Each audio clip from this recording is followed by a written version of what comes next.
دەستەویە سەلامنیە حتا مطلعت فەجر چەندە گرنگە داوای سەلام بکەین لەوەی دنیا و مرۆڤایەتی بەگشتی سەلامەت بێت لەوەی دەست پێ ئەەکەم پێغەمبەر صلی الله عليه وسلم دەگە ئەسحابان بە قەبرێکی داڕەوی بەڵێ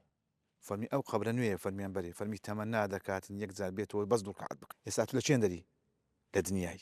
مردی یان زیندی زیند هەمومان زیندوینە خوا گەورەترین نیعمەتی دەگەرەمە کرد باوەڕ دەکەیت مرجەکانی قەبرستانی تەمەنای ڕەمەزانی دەکەن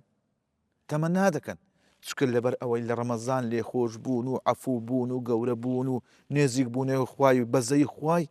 ئەگرێتەوە لە بۆ زنجان و مردیان بۆ زنجان و مردیان بەلێ شاو لە قەبرستانی عەفوو ئەکرێت کابرا هەیە عەزابی لەسەرە کابرا هەیە گوناحی لەسەرە کابرا هەیە تووڕەبوونی خوای لەسەر تەمەنا دەگا بگاتە ڕەمەزانێ و بە ئەو لێ خۆشببوونی بکەویت گەورەترین نیعمەتکەیە کە ڕوحی داینێ وان نێزیک بووینەوە شەو قەدرەکان ئەو شەوانەی کە خوای تبارەک و تەعالە بە گەورە و تەجەلیات و نوری خۆی و عەزەمەتی خۆی لە عەبدەکانی نێزیکە بیتەوە ئەو جا گەورەترین مەلایکەتی خۆی خۆشەویستترین مەلایکەتی خۆی و خۆشەویستترین مەلایکەت لەکن پێغەمبەری صلی الله عليه وسلم ئەخ ئەو مەلایکەتە کە جوبرائیل کە ماوەسا بەحسی کرد هەر لە ئادەمی